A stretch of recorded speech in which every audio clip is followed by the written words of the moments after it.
warahmatullahi wabarakatuh.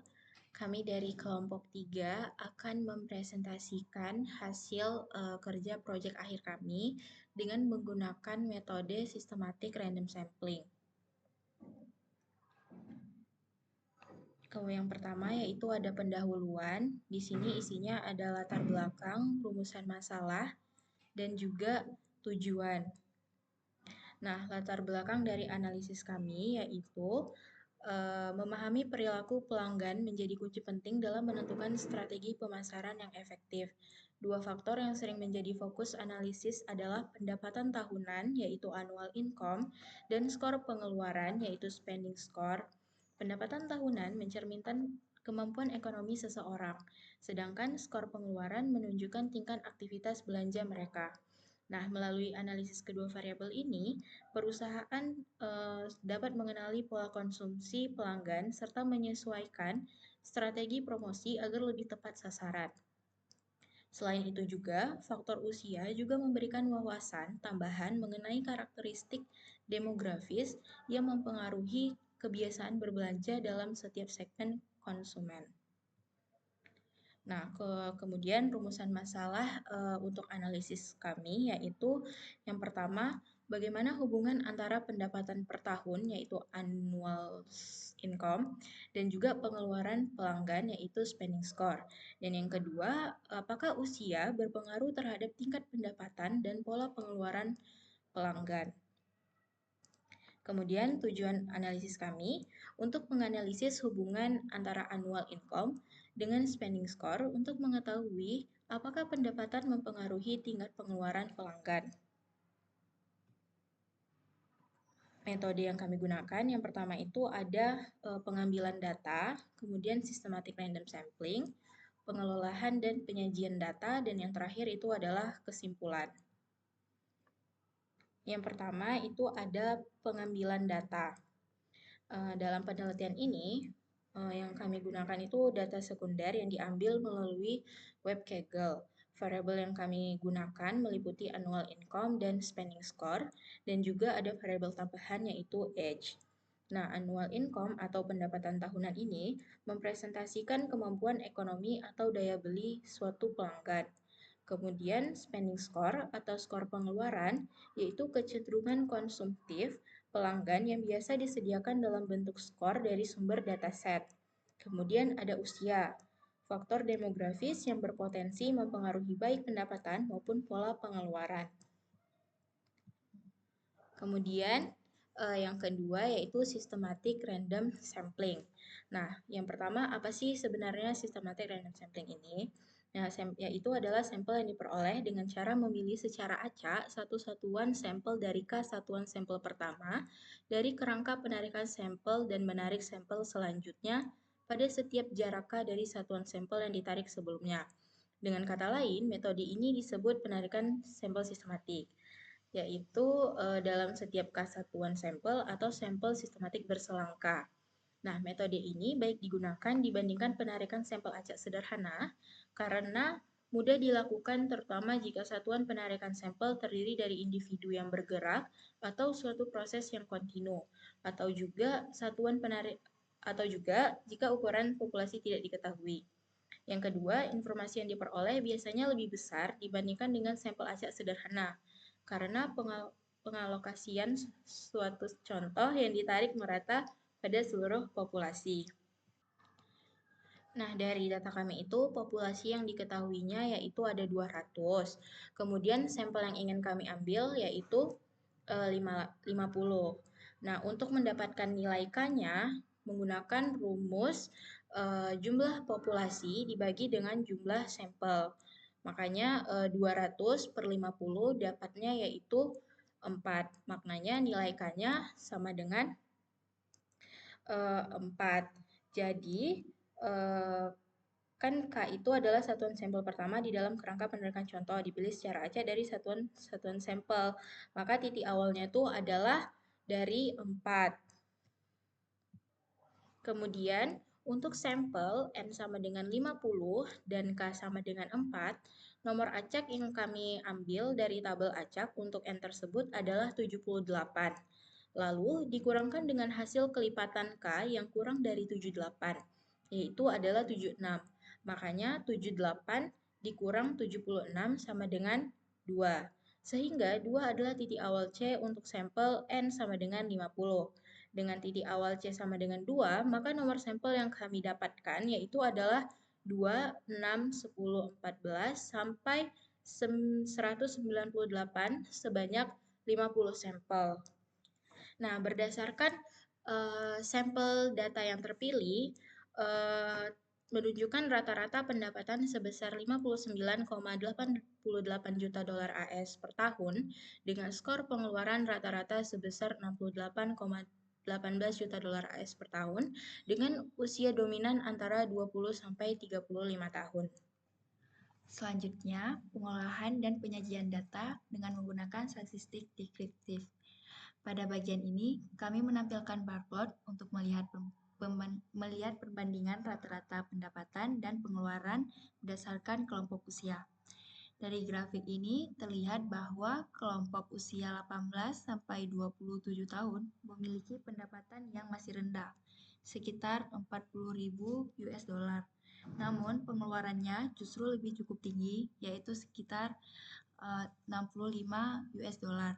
Kondisi ini menunjukkan bahwa kelompok usia muda cenderung lebih banyak melakukan pengeluaran dibandingkan pendapatannya.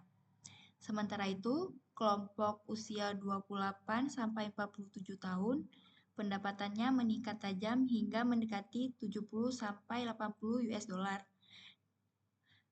Menariknya, pengeluaran mereka justru lebih terkontrol, yaitu berada di bawah 60-an US dollar. Ini menggambarkan bahwa kelompok usia produktif memiliki kondisi finansial yang lebih stabil karena pendapatan tinggi dan pola pengeluaran lebih efisien.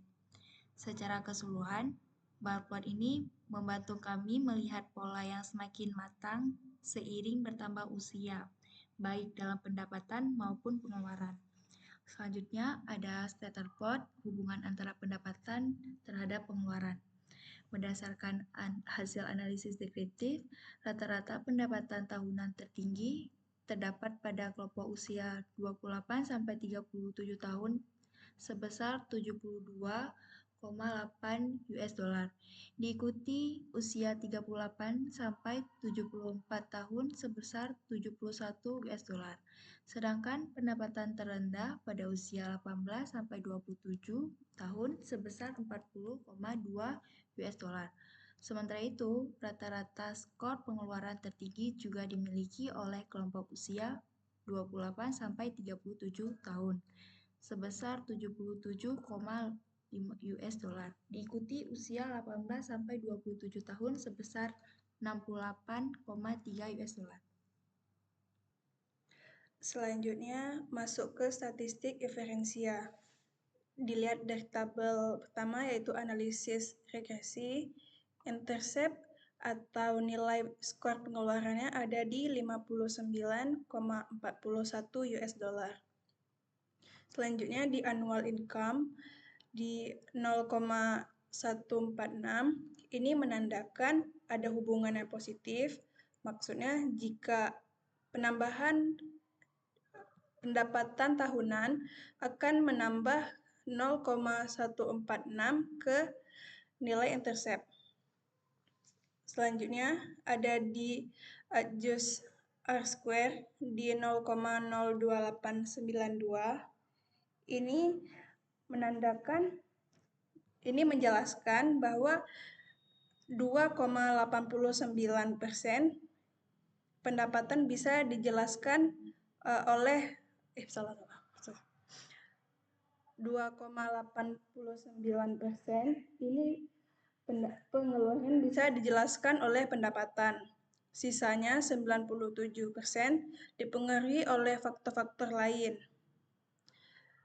Di sini ada p-value di 0,123 lebih besar daripada nilai taraf yaitu 0,05 yang menandakan bahwa nilai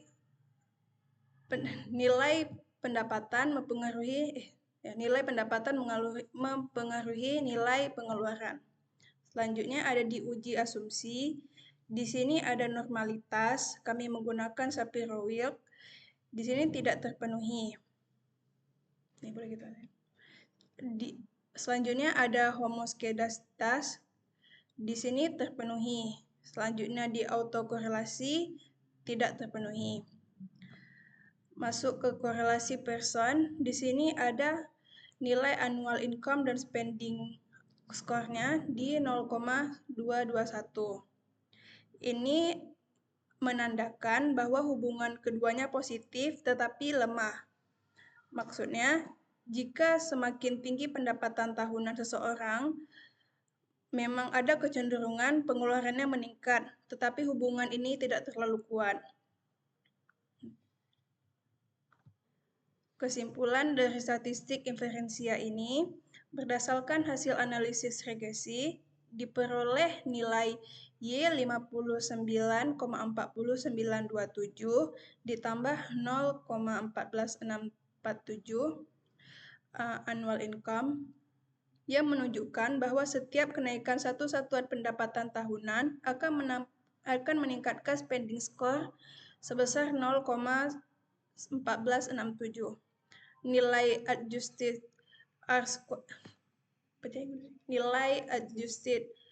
R-square sebesar 0,02892 yang menandakan hanya 2,59% variasi pengeluaran dijelaskan oleh pendapatan tahunan, sedangkan sisanya dipengaruhi oleh faktor lain.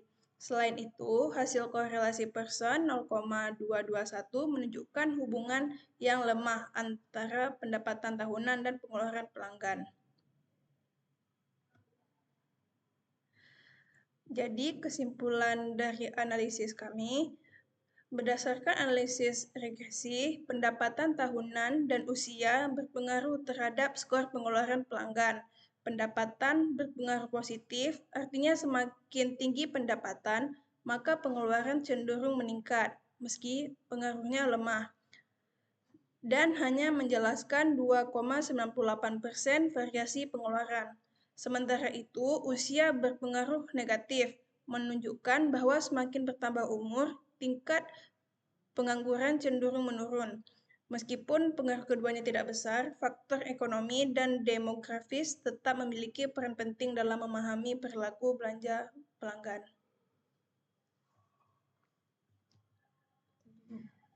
Sekian hasil pemaparan dari proyek akhir kami.